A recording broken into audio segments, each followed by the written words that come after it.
بسم اللہ الرحمن الرحیم۔ السلام علیکم خواتین و حضرات، امید ہے آپ سب خیریت سے ہوں گے۔ پروگرام حیات رسول صلی اللہ علیہ وسلم کی اگلی نشست کے ساتھ ہم ایک مرتبہ پھر حاضر خدمت ہیں اور میرے ساتھ ہیں جناب محسن ممتاز۔ السلام علیکم محسن صاحب۔ وعلیکم السلام۔ بہت شکریہ محسن صاحب۔ گزشتہ نشست میں ہماری گفتگو ہو رہی تھی کہ آخر وہ کیا اسباب تھے کہ جن کی وجہ سے قریش اسلام کی دعوت سے اتنی وحشت محسوس کرتے تھے، تو میں چاہتا ہوں آپ گفتگو کو وہیں سے جاری رکھیے۔ بسم اللہ الرحمن الرحیم۔ پچھلی نشست میں ہم نے قرآن مجید کی آیات سے یہ دیکھا کہ اللہ تعالیٰ مکہ کے لوگوں جو سردار ہیں وہ اپنے شرک کی حفاظت کے لیے اٹھ کھڑے ہوئے ہیں، تو اللہ تعالیٰ ان کو شرک کی کاٹ بتانے کے لیے ابراہیم علیہ السلام کے واقعات بیان کر رہا ہے، اور توحید کو مضبوط کرنے کے لیے اور ایمان والوں کے دلوں میں اس بات کو راسخ کرنے کے لیے آیات اتار رہا ہے۔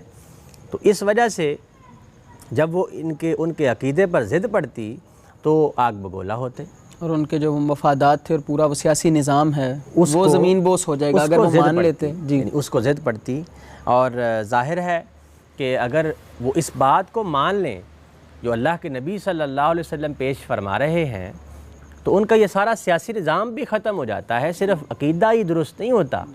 تو اس بات کو چھوڑنے کو وہ ہرگز تیار نہیں تھے۔ ان کے کچھ چند اور عقائد ہیں جو اللہ تعالیٰ نے بیان فرمائے ہیں اور ان کو رد کیا ہے۔ جیسا کہ ہم نے بات کی فرشتوں اور جنات کے حوالے سے، کہ ان کا یہ عقیدہ تھا کہ اللہ تعالیٰ کی بیٹیاں ہیں اور جنات جو ہیں وہ اس کے شریک ہیں۔ اچھا، تو اللہ تعالیٰ سورہ صافات میں یہ بیان کرتا ہے، ان سے پوچھو کیا تیرے رب کے لیے بیٹیاں ہیں اور ان کے لیے بیٹے ہیں؟ یعنی تم نے جب مانگنا ہو تو بیٹے مانگتے ہو، اللہ نے بیٹیاں بنا رکھی ہیں۔ کیف تحکمون، یہ کیسا فیصلہ ہے، یہ کیسی بات ہے جو تم کر رہے ہو؟ اچھا، یہ جو عرب کا اسلوب ہے بات کرنے کا، یہ اس قدر کاٹ دار ہے کہ وہ ذہین لوگ تھے، بات کو فوراً پک کر جاتے۔ ہمارے طرح نہیں ہے کہ ان کو اچھے طریقے سے لگا کر بات بیان کی جائے تب ان کو لگتی ہے، ہلکی سی بھی ان کو اگر بات اشارتاً بھی کی جائے تو وہ بات فوراً سمجھتے ہیں۔ تو یہ بات ان کے لہجے اور ان کے لہجے کے لحاظ سے بہت کاٹ دار ہے۔ کیا ہم نے فرشتوں کو عورتیں بنایا اور وہ یہ دیکھ رہے تھے؟ یعنی بنتا ہوا انہوں نے دیکھا تھا کہ یہ بیٹیاں ہیں۔ یہ لوگ محض من گھڑت طور پر یہ بات کہہ رہے ہیں کہ اللہ نے اولاد بنائی ہے، اور یہ بالکل جھوٹے ہیں۔ کیا اس نے بیٹوں پر بیٹیوں کو ترجیح دی؟ تمہیں کیا ہو گیا ہے، تم کیسا فیصلہ سناتے ہو؟ کیا تم ہوش سے کام نہیں لیتے؟ کیا تمہارے پاس واضح حجت موجود ہے؟ یعنی یہ باتیں جو تم اللہ کے اوپر باندھ رہے ہو یہ بھی وہ جو بیٹیاں اللہ ہیں۔ تعالیٰ جتنے واضح الفاظ میں ان سے بات پوچھ رہا ہے، ان کے لیے یہ بات جو ہے وہ گوارا نہیں کر سکتے کہ ان الفاظ کے ساتھ ہمیں مخاطب کیا جا رہا ہے، ہم تو سردار لوگ ہیں۔ پس پیش کرو تم اپنی کتاب جو تمہارے پاس ہے اس دلیل کی بنیاد پر، اگر تم اپنے دعوے میں سچے ہو۔ اور انہوں نے اللہ اور جنوں کے درمیان بھی رشتہ جوڑ رکھا ہے۔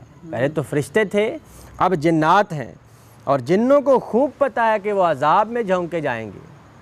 یعنی جنات جو ہیں وہ بدخصلت ہیں، ان میں بھی کچھ اچھے ہیں کچھ برے ہیں۔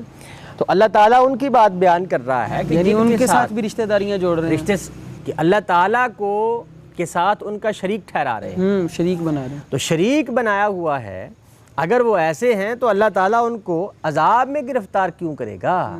اللہ خبر دے رہا ہے اس بات کی۔ اللہ پاک ہے ان باتوں سے جو یہ بیان کرتے ہیں، بجز ان کے جو اللہ تعالیٰ کے خاص بندے ہیں، جنات میں بھی اور انسانوں میں بھی اور فرشتوں میں۔ پس تم اور جنہیں تم پوچھتے ہو اللہ تعالیٰ سے برگشتہ نہیں کر سکتے۔ یعنی جنہیں تم پوچھ رہے ہو، جنات اور فرشتے، ایمان والوں کو ان سے برگشتہ نہیں کر سکتے۔ ایمان لانے والے اللہ پر کامل یقین رکھتے ہیں، مگر انہی کو جو جہنم میں پڑنے والے ہوں گے ان کو جو چاہے کہو، وہ تو برگشتہ ہوں گے ہی۔ ٹھیک ہے، اب اللہ تعالیٰ اب تمہاری باتوں سے وہی لوگ جو ہیں تمہارے پیچھے چلیں گے جو جہنم میں پڑنے والے ہیں، جو تعصب کے ساتھ کھڑے ہیں، ضد اور ہٹ درمی کے ساتھ کھڑے ہیں۔ اللہ تعالیٰ آخر میں فرشتوں کی بات کو بیان کرتا ہے کہ فرشتے کیا کہتے ہیں، اور ہم فرشتوں میں سے ہر ایک کے لیے ایک معین مقام ہے، اور ہم تو اللہ تعالیٰ کے حضور بس صف بستہ رہنے والے ہیں، اور ہم تو اس کی تسبیح کرتے رہنے والے ہیں۔ یہ فرشتے جو ہیں اللہ تعالیٰ کی مخلوق ہیں، اس کی عبادت میں، اس کی تسبیح میں لگے رہتے ہیں، اس کے بندے ہیں، اس کے بندے ہیں۔ انہوں نے تو یعنی عرب کے جو لوگ ہیں وہ تو شرک آئے یہیں سے ہے نا کہ وہ یعنی مخلوق کو اللہ کا ساجی یعنی انہوں بنا نے چونکہ بیٹیاں کہہ دیا تو اس کی وجہ سے وہ اختیارات میں پھر شریک بھی ماننے بالکل لگ ظاہر پڑے ہے، اور وہیں سے وہ شرک بھی آ گیا۔ نسبت بن گئی نا۔ جی تو یہ فرشتوں اور جنات کے حوالے سے اللہ تعالیٰ نے ان کی بات کو بیان کیا ہے۔ دوسری جو بدعت ان کے اندر آئی اور ابراہیمی دین کے اندر اس کی کوئی گنجائش نہیں تھی، وہ یہ کہ آخرت کا تصور وہ بھلا بیٹھے۔ اچھا، آپ دیکھیے کہ قدیم زمانے سے کوئی بندہ تنبیہ کرنے نہ آیا ہو اور بدعات اور شرک رائج ہو گیا ہو تو ان کے اندر آخرت کا اتنا کوئی خاص تصور رہتا نہیں ہے۔ اگر رہتا بھی ہے تو اپنے آپ کو اچھا ہی پیش کرنے کے لیے رہتا ہے کہ ہم جو ہیں وہ بخشے بخشائے ہیں۔ ہمارے معاشرے کی طرف آپ دیکھیے، تنبیہ کے باوجود بھی ہمارا معاشرہ ایسا معاشرہ نظر آتا ہے کہ ان کے ہاں تو خدا کا کوئی تصور ویسا ہے ہی نہیں۔ یعنی آخرت کو مانتے بھی ہیں لیکن جو ہے اس کے بارے میں کوئی پرواہ نہیں ہے کہ دیکھی جائے گی یار، یعنی آخرت کا ایسا ہی لگتا ہے کہ یہ نہیں مانتے، مانتے بھی ہیں لیکن نہیں مانتے۔ ان کے ہاں خدا سے ڈرنے کی کوئی ضرورت نہیں ہے۔ رسول ایسا ہے ان کے پاس، ان کے ذہن میں، ہمارے معاشرے میں بھی، کہ وہ ہماری ہر بدعملی کے لحاظ سے، ہر بدعملی کے باوجود ہمیں بخشوا لے۔ نماز روزہ جو ہے اس کے باوجود بھی جھوٹ اور غبن جاری ہے۔ تو یہ آخرت کا جو تصور ہے وہ قوموں میں آ جاتا ہے، یعنی وہ جواب دہی کا جو اصل احساس ہے وہ غائب ہو جاتا ہے، وہ ختم ہو جاتا کہ یہ جہاں پہ جو کچھ میں کر رہا ہوں اس کا مجھے جواب دینا ہے، اس کا مجھے جواب دینا ہے، یہ ختم۔ تو اللہ تعالیٰ اس بات کو بیان کرتا ہے سورہ روم میں، اللہ یبدأ الخلق ثم یعیدہ ثم الیہ ترجعون۔ اللہ ہی خلق کا آغاز کرتا ہے، پھر وہ اس کا اعادہ کرے گا، دوبارہ بنائے گا، پھر تم اسی کی طرف لوٹ کر جاؤ گے۔ اور جس دن قیامت واقع ہوگی تو مجرم اس دن مایوس ہو جائیں گے اور ان کے شریکوں میں سے کوئی ان کے لیے سفارش کرنے والا نہیں ہوگا، اور وہ اپنے شریکوں کا انکار کریں گے۔ اور جس دن قیامت واقع ہوگی مومن اور کافر الگ الگ کیے جائیں گے۔ پس جو ایمان لائے اور جنہوں نے نیک عمل کیے وہ تو ایک شاندار باغ میں مسرور ہوں گے۔ یہ بات بیان کی جا رہی ہے، وہ غلام ایمان لایا ہے، وہ خباب ایمان لایا ہے، وہ جو نچلے طبقے کے سمجھے جاتے ہیں وہ ایمان لائے ہیں، اور یہ کلام ان کو باغات کی بشارت دے رہا ہے۔ اور سردار آدمی کے لیے یہ بات کس قدر ناگوار ہوگی کہ وہ اپنی ضد اور ہٹ درمی اور انا وہ تو نہیں چھوڑ سکتا۔ اور اس کے لیے کیا ہے؟ رہے وہ جنہوں نے کفر اختیار کیا اور انکار کیا ہے، وہ ہماری آیات اور آخرت کی ملاقات کی تکذیب کی تو وہ عذاب میں پکڑے جائیں گے۔ یہ بات ان کو ہرگز برداشت نہیں ہے کہ ہم جو ہیں، یعنی وہ غلاموں کو جو ہے وہ ہم سے بھی اوپر کے مرتبے ہم دیے سے جا رہے اوپر ہیں، بنا دیا ہے، اور سرداروں کو اور کعبے کے متولیوں کو آپ عذاب اور جہنم سنا رہے ہیں۔ یہ بات ان سے برداشت نہیں ہے۔ اللہ تعالیٰ نے اس بات کو خوبصورت انداز سے بیان کیا اور ان کے شرک کو، ان کی توحید کو واضح کیا۔ ایمان والوں کے لیے توحید اور ان کے لیے شرک کو ختم کرنے کے لیے آیات اتاری ہیں۔ ان کے عقائد جنات اور فرشتوں کے بارے میں اس کو بیان کیا ہے، اور آخرت کا تصور جو ان کے ہاں ایک لاپرواہی تھا، غائب ہو چکا تھا، اور غلط تصور رائج ہو چکا تھا، اس کے اوپر اللہ تعالیٰ نے تنبیہ فرمائی ہے۔ بالکل، وہ ان کے ہاں تو وہ سفارش کا اور شفاعت کا بہت جو وہ رائج تھا کہ یہ سارے یہ جو ہے لات منات اور عزا جو ہیں یہ سب جو ہیں وہ ہمیں بخشوا کے لے جائیں گے۔ جب شفاعت کا تصور کسی قوم میں اس طریقے سے آ جائے تو وہ جب غلبہ پکڑتا ہے تو بدعمالیاں خود بخود ہو جاتی ہیں۔ بھائی جب آپ کو انہوں نے چھڑوا لینا ہے تو آپ نے عمل کرنے کی کیا ضرورت ہے؟ مشکلوں میں پڑنا کیوں ہے؟ جو مرضی کریں، آپ کو وہ ہر صورت چھڑوا لیں گے۔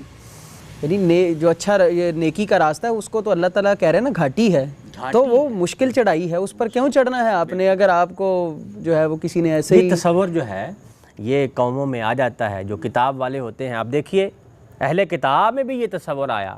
یہود کہتے تھے کہ جنت صرف ہماری ہے، اور اگر آگ بھی چھوئے گی تو چند دن اب یہ دیکھیں یہ بات ہمارے مسلمانوں میں بھی کس قدر رائج ہو چکی ہے۔ وہ رسولوں کی اولاد ہیں ہم، ہمیں کیا ضرورت ہے، اور یہاں پہ ہم تو جی آخری امت ہیں، آخری جی یہ بات وسط ہیں۔ یہ بات قوموں کے اندر جب آ جائے تو اس کی تباہی کو کون روک سکتا ہے۔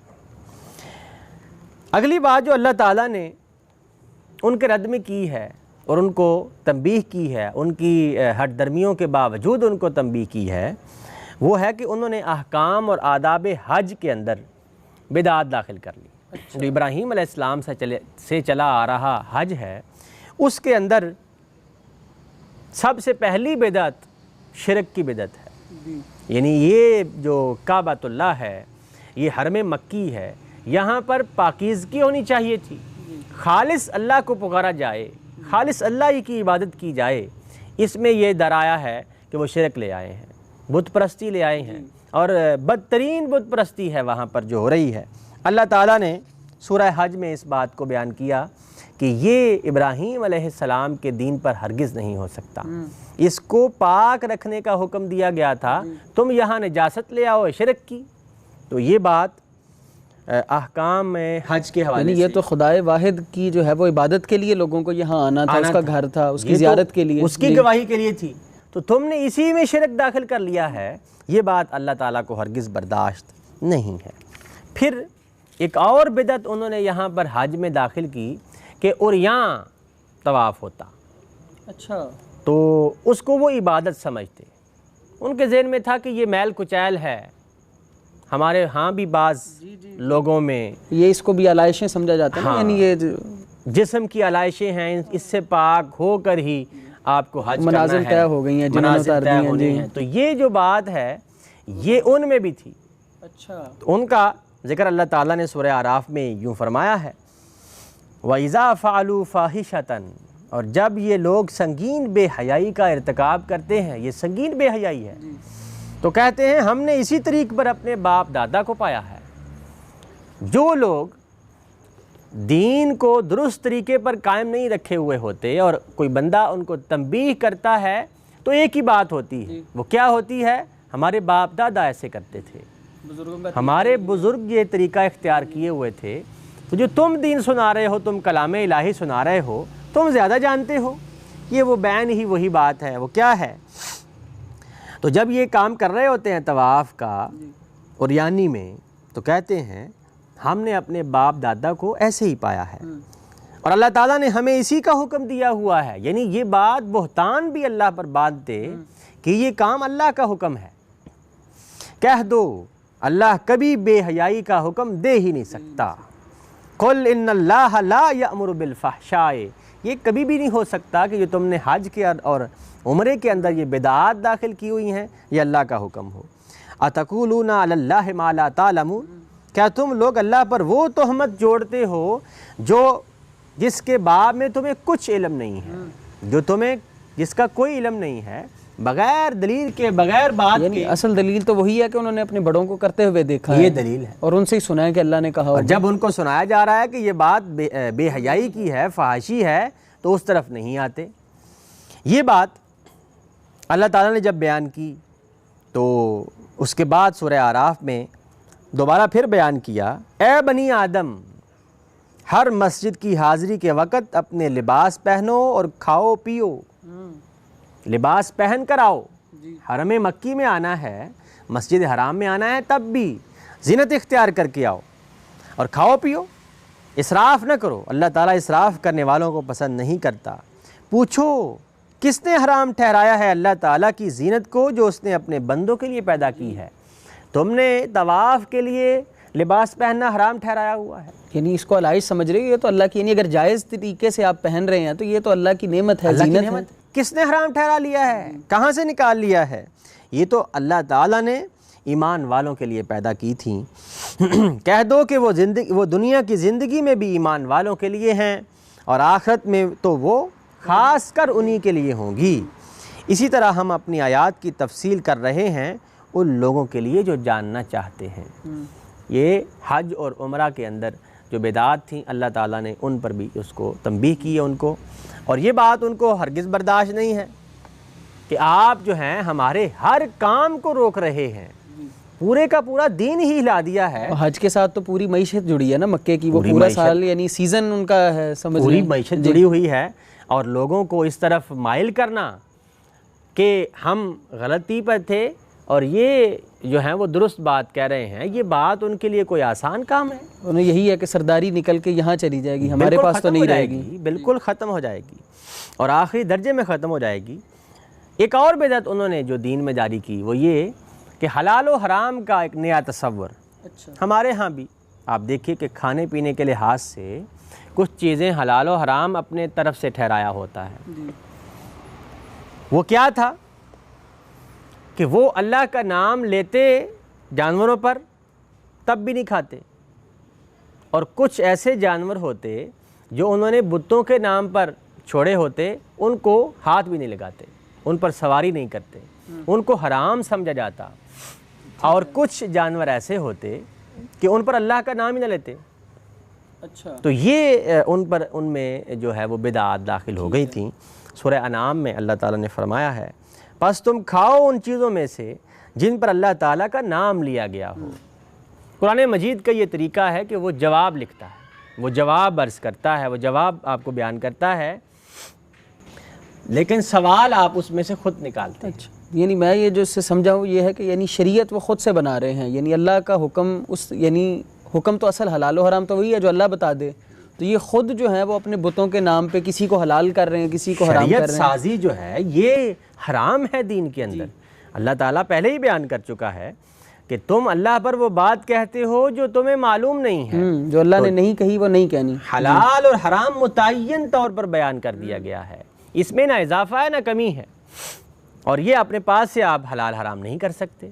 تو اللہ تعالیٰ اس پر خاص تنبیہ کر رہا ہے کہ یہ خاص حق میرا حق ہے، میں حکم دوں گا تو حلال ہوگا، میں حکم دوں گا تو حرام ہوگا، تم اپنے پاس سے کسی چیز کو حلال حرام نہیں کر سکتے۔ یہ ان کے دین کے اندر بدعات تھیں، اور یہ جو بات ابھی بیان ہو رہی ہے کہ پس تم کھاؤ ان چیزوں میں سے جن پر اللہ کا نام لیا گیا ہو، تو اس سے یہ معلوم ہوتا ہے کہ وہ نہیں کھاتے تھے، تبھی تو اللہ تعالیٰ یہ بیان کر رہا ہے نا۔ یعنی جواب سے ہم سوال کی طرف جا رہے ہیں، سوال یہاں سے نکالا جا سکتا ہے۔ یا وہ باقی اور لوگوں کے نام پہ بھی کھا رہے تھے، باقی اور وہ آگے آ رہا ہے۔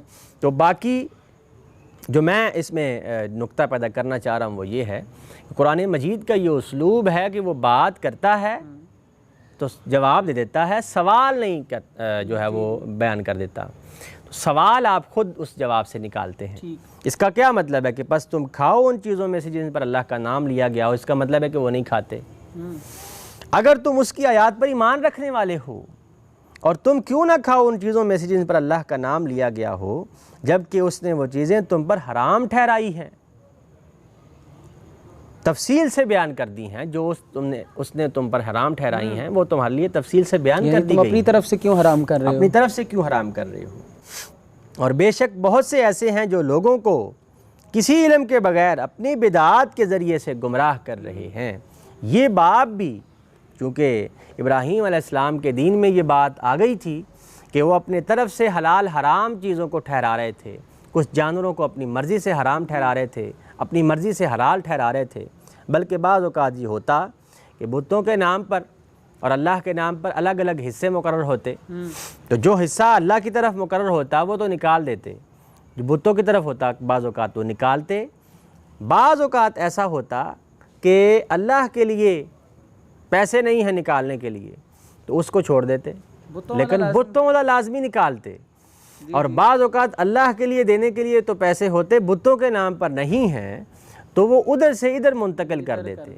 یہ ہے ان کا حلال و حرام کا تصور جو انہوں نے دین کے اندر داخل کر دیا۔ تو یہ ان کے جانوروں میں بھی انہوں نے حلال حرام، ظاہر ہے اس وقت تھے ہی جانور کھانے پینے کے لیے۔